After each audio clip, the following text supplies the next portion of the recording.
Salam à tous la famille, c'est Ben Grise. Aujourd'hui on se retrouve pour une nouvelle vidéo. Victoire encore une fois du Paris Saint-Germain, net et précis, 5 buts à 2, un match qu'on aurait pu gagner franchement 8-9-2 tant les occasions ont été aux côtés du Paris Saint-Germain. On a vu une première mi-temps où le Paris Saint-Germain clairement dominé comme d'habitude, comme depuis l'arrivée de Galtier. En Paris Saint-Germain qui détient la balle, qui prive la balle de son adversaire. C'est largement différent que la saison dernière.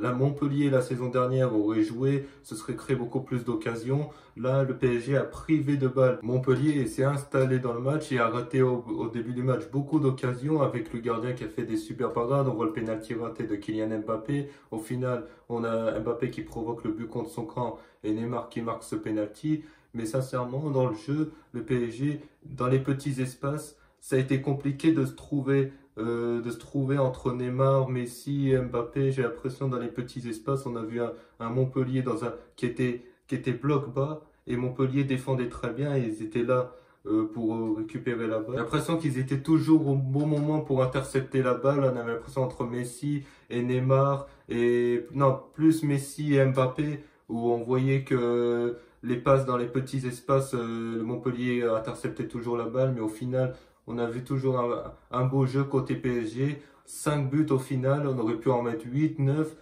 avec toutes les occasions qu'on a eues. Avec un Neymar qui a marqué un doublé ce soir. Neymar, franchement, on a retrouvé le Neymar de ses débuts au PSG. Sincèrement, il arrive, deuxième mi-temps, coup de tête. Lionel Messi qui aurait pu marquer sur coup franc. Le duo Messi-Neymar fonctionne bien. Mbappé, sincèrement, ce soir, je vais parler de Kylian Mbappé. Il a marqué un but. Il a provoqué le but contre son camp de Sako, mais sincèrement, on l'a trouvé aigri, je l'ai trouvé énervé.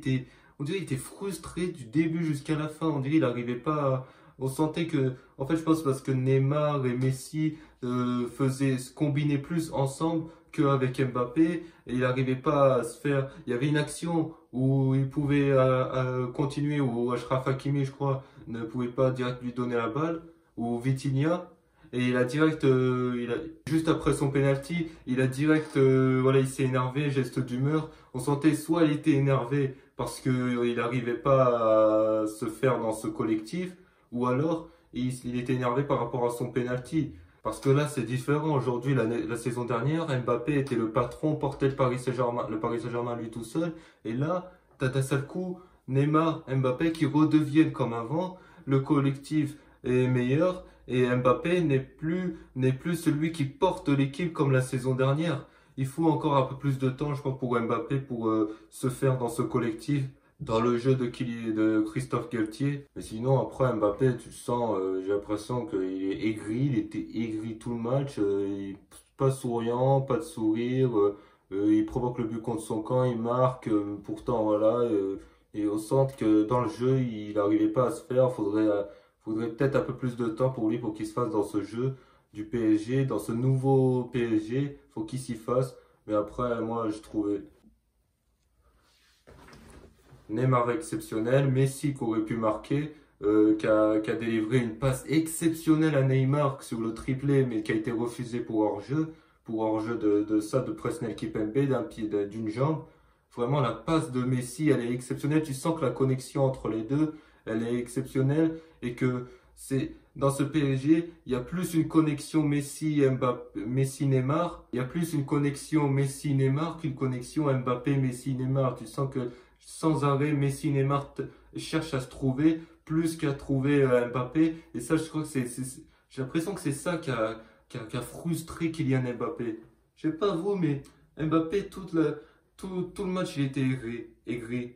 Tout le match, il était aigri. Et franchement, c'est ce qui me dit, ce qui fait qu'il était aigri, c'est sincèrement dans le jeu.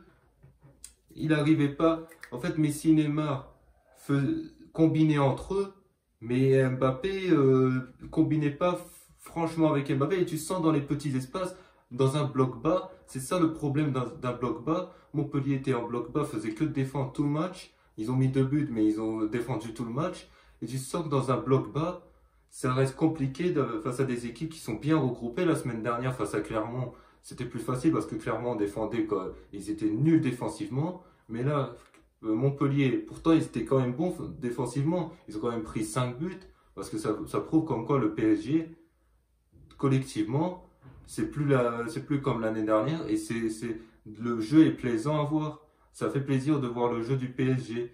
Mais face à un Montpellier, un bloc bas qui défend très bien, c'était compliqué dans les petits espaces.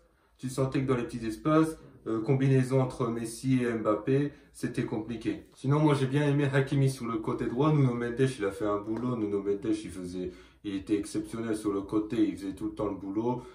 Percé sur le côté, il centrait dans l'axe. Il a été excellent. Après, en défense, rien à dire. Donnarumma, bah, il encaisse 2 buts, mais après, le Montpellier n'a pas eu beaucoup d'occasions. Sur 3 occasions, ils ont mis 2 buts. 3, 4 occasions, vite fait, ils ont mis 2 buts. Après, Verratti est toujours très bon. Vitinha, il a été excellent. Vitinha a été excellent avec avec Verratti. Le duo, ça fonctionne bien. Et Renato Sanchez qui rentre en jeu. Premier ballon, il marque. Ça a été excellent. Encore une fois, encore un match qui montre que collectivement, le PSG, c'est au top. Il y a encore du travail peut-être à faire, mais collectivement, il y a quasiment rien à dire. Si ce n'est les 2 buts qu'on encaisse. Mais sinon, collectivement, malgré face à une défense, un bloc bas de Montpellier qui pourtant, j'ai trouvé Montpellier défendait très bien. On a quand même réussi à mettre 5 buts, on aurait pu en mettre 8. Donc sincèrement, ça prouve que le PSG, la saison dernière, le PSG c'était pas ça et le PSG ne faisait pas peur en Ligue 1. Là, cette année, le PSG fait peur. Le PSG fait peur aux petites équipes de Ligue 1. Les petites équipes de Ligue 1 comme Montpellier, Clermont ou je sais pas, Troyes, Lille, peut-être pas Lille, mais bref, ils vont affronter le PSG, hop, ils vont aller en défense. La saison dernière, les petites équipes se disaient on va jouer contre le PSG, on va essayer de les bousculer. Ils arrivaient à nous bousculer et ils nous mettaient en difficulté. Là, ils savent qu'il faudra défendre bloc bas pour éviter de se prendre des valises parce que même face à des blocs bas, on en met 5. Face à des équipes qui défendent pas bloc bas, il y aura des espaces et les espaces vont être exploités par Messi Neymar. Messi Neymar, cette saison, c'est la saison de Messi Neymar. Après, on verra la complémentarité avec Mbappé. Ce match-là, c'était compliqué avec Mbappé. Même si Mbappé a marqué un but et a provoqué le but contre son camp, il a raté quand même un penalty. Mais sincèrement, Messi Neymar cette saison, ça va fonctionner cette saison. Après, en défense centrale, Marquinhos a été top.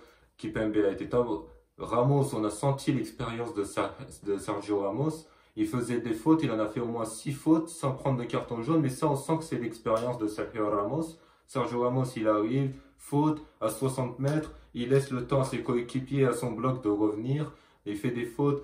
Voilà, ça fait penser à des équipes comme Liverpool, Manchester City, qui eux font des fautes à 60 mètres pour laisser des joueurs de City ou de Liverpool. Tu as un joueur qui vient, expérience, il fait la faute, et il laisse le bloc revenir. Ça, tu sens l'expérience de Sergio Ramos et il apporte beaucoup, son expérience apporte beaucoup. En tout cas, la famille, c'est la fin de ce débrief. J'espère que vous avez apprécié ce débrief. Si vous avez apprécié ce débrief, bien évidemment, on like, on pouce bleu, commente, vous partagez. Sur ça, moi, je vous dis à plus tard pour un prochain débrief.